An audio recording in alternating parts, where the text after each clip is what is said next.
बावनकुळे हे नाव कधी ऐकलंच नाही. 96 कुळी माहीत होतं. हे बावनकुळं कुठून आलं?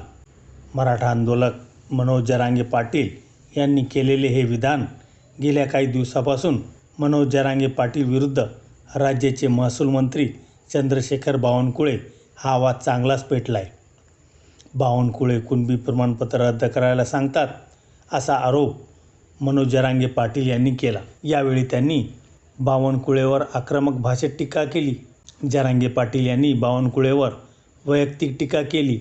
मराठ्यांच्या नादी लागलात तर तुमचं राजकीय आयुष्य उद्ध्वस्त करू असा इशारासुद्धा जरांगेंनी बावनकुळे यांना दिला. 29 ऑगस्टपासून मराठा आरक्षणासाठी निर्णायक आंदोलनाची हाक मनोज जरांगे पाटील यांनी दिली आहे. पण त्याआधी जरांगे पाटील यांनी दौरा काढून वातावरण तयार करायला सुरुवात केली आहे. यामध्ये त्यांच्या रडारवर मुख्यमंत्री देवेंद्र फडणवीस, उपमुख्यमंत्री एकनाथ शिंदे हे नेते असले तरी त्यांचा मुख्य रोख हा मंत्री चंद्रशेखर बावनकुळे यांच्यावरच आहे. जरांगेंच्या टार्गेटवर अचानक चंद्रशेखर बावनकुळे कसे आले? इतके दिवस सरकारच्या इतर मंत्र्यांवर टीका करणारे मनोज जरांगे पाटील यांनी चंद्रशेखर बावनकुळे यांना का घेरलंय? यामागे नक्की काय कारण असू शकतात? पाहूयात या व्हिडिओच्या माध्यमातून. तुम्ही बघत आहात खरा दर्पण.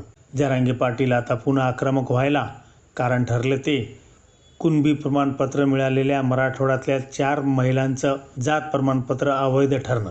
यावरूनच मनोज जरांगे पाटील यांनी महसूल मंत्री चंद्रशेखर बावनकुळे यांच्यावर गंभीर आरोप केले. बावनकुळे पत्र देऊन नोंदी रद्द करायला सांगतात. त्यांचे लोक निवडून आले नाहीत म्हणून हा सगळा सरकारचा कट आहे.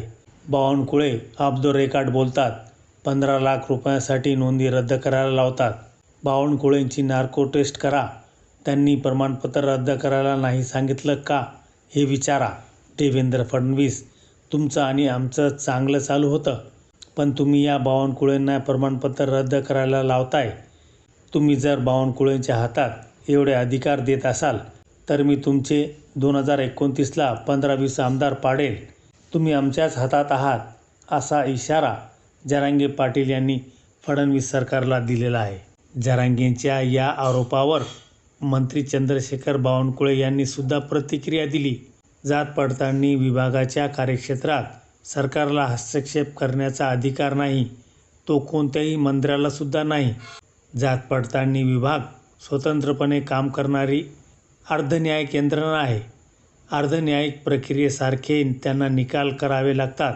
त्यामुळे कोणताही मंत्री फोन करेल आणि जात पडताळणी विभाग ते ऐकेल असं कुठल्याही राज्यात होत नाही. मनोज जरांगे यांना वाटत असेल की आमच्या मराठा समाजातील काही लोकांचे प्रमाणपत्र रद्द झालेत तर त्यांनी न्यायालयात दाद मागावी.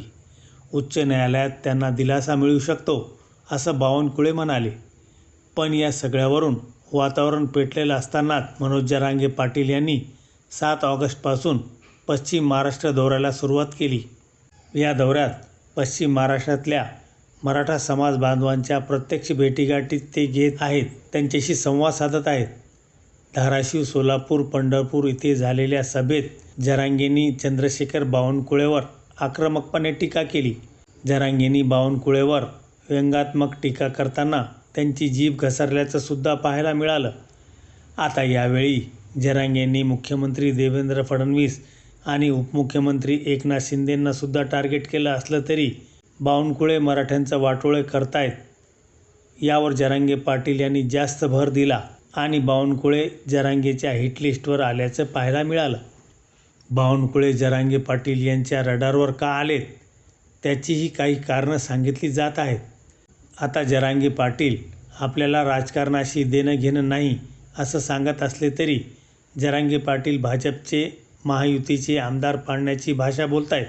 तुम्ही मराठ्यांना अंगावर घेतलंय, मराठे तुम्हाला ताकद दाखवून देतील असे आव्हान जरांगे देत आहेत. त्यामुळे जरांगे पाटील यांच्या आरोपामागे राजकीय कारण असण्याचं सुद्धा सांगितलं जात आहे. पण यावेळी बावनकुळे त्यांच्या टार्गेटवर का आलेत याची कारणंही महत्त्वाची ठरतात. 2023ला आंतरवली सराटीत मराठा आंदोलकावर लाठीचार्ज झाला आणि गृहमंत्री म्हणून जरांगेंनी देवेंद्र फडणवीस यांच्यावर त्यावेळी जोरदार टीका केली. मराठ्यांना आरक्षण न मिळायला देवेंद्र फडणवीस कारणीभूत असल्याचा आरोप जरांगेंनी केला. मुख्य म्हणजे जरांगेंनी त्यावेळी फडणवीसांचा ब्राह्मण असण्यावरून त्यांना लक्ष्य केलं. फडणवीस ब्राह्मणी कावा करून मराठ्यांच्या जीवावर उठल्याचा आरोप जरांगे पाटलांनी केला. त्यामुळे मराठा समाजात फडणवीसांच्या विरोधात रोष निर्माण झाला. 2024च्या लोकसभा निवडणुकीत या सगळ्याचा फटका भाजपला आणि विशेषतः देवेंद्र फडणवीसांना बसल्याचं राजकीय विश्लेषण केलं गेलं. मराठा समाजाची नाराजी ही भाजपसाठी मोठं आव्हान ठरली. रावसाहेब दानवे, पंकजा मुंडे असे दिग्गज नेते मैदानात असताना सुद्धा मराठवाड्यात भाजपला लोकसभेची एकही जागा जिंकता आली नाही. पण संभाजीनगरमध्ये मात्र एकनाथ शिंदेंचे खासदार निवडून आले. थोडक्यात मराठा समाजाच्या नाराजीचा फडणवीसांच्या नेतृत्वातील भाजपला मोठा फटका बसल्याचं सांगण्यात आलं. पण एवढं सगळं होऊनही फडणवीसांनी जरांगेंच्या टीकेला फारसं आक्रमक प्रत्युत्तर दिलं नाही. त्यांनी जरांगेंना थेट राजकीय विरोधक मानून संघर्ष वाढवण्याऐवजी हा विषय हाताळताना संयमाची भूमिका घेतली. मराठा समाज विरोधात असला तरी ओबीसी समाजातल्या छोट्या छोट्या जात समूहावर भाजप आणि फडणवीसांनी फोकस केला आणि विधानसभेत चित्र पालटलं. महायुतीला स्पष्ट बहुमत मिळालं आणि सर्वाधिक 132 जागा जिंकणाऱ्या भाजपचे देवेंद्र फडणवीस मुख्यमंत्री झाले. त्यानंतर फडणवीसांनी मराठा समाजात आपली प्रतिमा मोठी करायला सुरुवात केली. संतोष देशमुख हत्या प्रकरणात आरोपीवर मोका लावण्याची केलेली घोषणा, वाल्मिक कराडचे निकटवर्तीय म्हणून धनंजय मुंडेंच्या मंत्रिपदाचा घेतलेला राजीनामा, मराठा समाजातल्या विद्यार्थ्यांना ओबीसी समाजातल्या विद्यार्थ्यांप्रमाणे दिलेल्या सुविधा, कुणबी प्रमाणपत्रांचे सुरू झालेले वाटप यामुळे देवेंद्र फडणवीसांनी डॅमेज कंट्रोल केल्याचं पाहायला मिळालं. या काळातसुद्धा जरांगेंनी फडणवीसांवर आरोप केले. पण नंतर जरांगेंनी फडणवीसांविरोधात असलेला आक्रमक पवित्रा काहीसा मावळ केल्याचं सुद्धा पाहायला मिळालं. या सगळ्या दरम्यान ओबीसी समाजाचे नेते छगन भुजबळ विरुद्ध मनोज जरांगे पाटील असा वादसुद्धा उफाळून आल्याचं बघायला मिळालं. जरांगेंच्या आरोपांना भुजबळांनी थेट प्रत्युत्तर दिलं. भुजबळांना सुरुवातीला मंत्रिमंडळात स्थान मिळालं नाही, पण मुंडेंच्या राजीनाम्यानंतर भुजबळांचा मंत्रिमंडळात समावेश करण्यात आला. थोडक्यात ज्यांच्या विरोधात जरांगेंनी टोकाची भूमिका घेतली ते दोन्ही नेते सरकारमध्ये भक्कम स्थितीत असल्याचं दिसून येतं. आता भुजबळावर टीका करण्याचा पर्याय जरांगेकडे आजही उपलब्ध आहे. पण भुजबळावर टीका करून फडणवीसांवर दबाव वाढवण्याचा प्रयत्न ताकदीने करता येणे त्यांना शक्य नाही. भुजबळ आधी जरांगेचे घोषित विरोधक मानले जातात. त्यामुळे त्यांच्यावर टीका केली तर नवा राजकीय संघर्ष तयार होत नाही. भुजबळांची आरक्षणाबाबतची भूमिका आधीपासूनच स्पष्ट आहे. भुजबळ हे ओबीसींचे नेतृत्व म्हणून सुरुवातीपासूनच स्वतःची भूमिका आक्रमकपणे मांडत आले.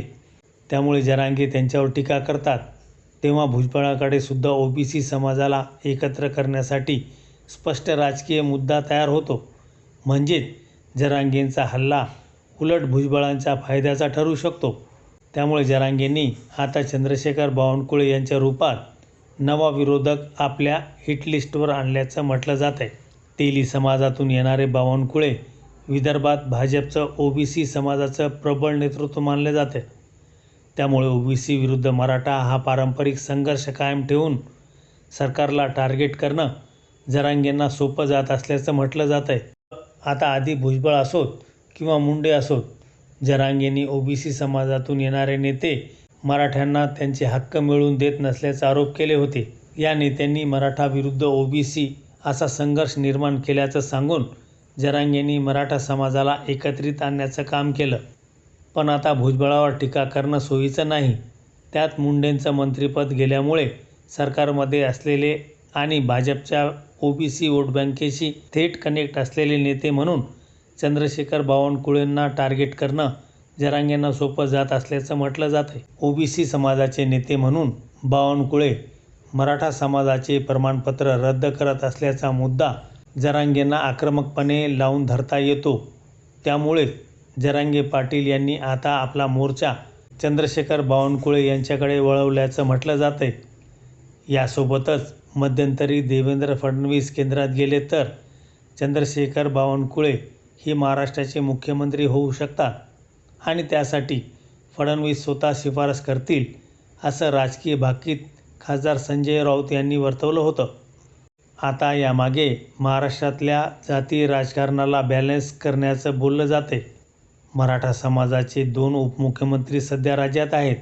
अशावेळी जर फडणवीसांना केंद्रीय मंत्रिमंडळात स्थान मिळालं तर त्यांच्यानंतर एकनाथ शिंदेकडे पुन्हा एकदा राज्याचे नेतृत्व दिलं जाईल अशी चर्चा होती.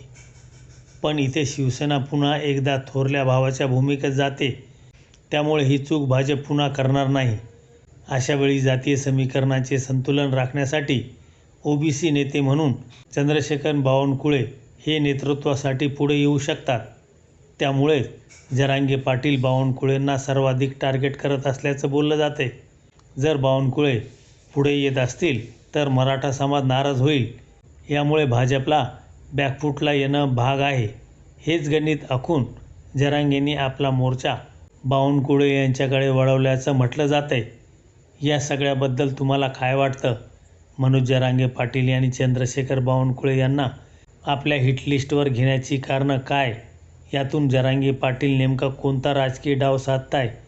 याबद्दलच्या तुमच्या प्रतिक्रिया कमेंट करून नक्की सांगा आणि अशाच माहितीपूर्ण व्हिडिओसाठी खरा दर्पण या यूट्यूब चॅनलला सबस्क्राईब करा. धन्यवाद.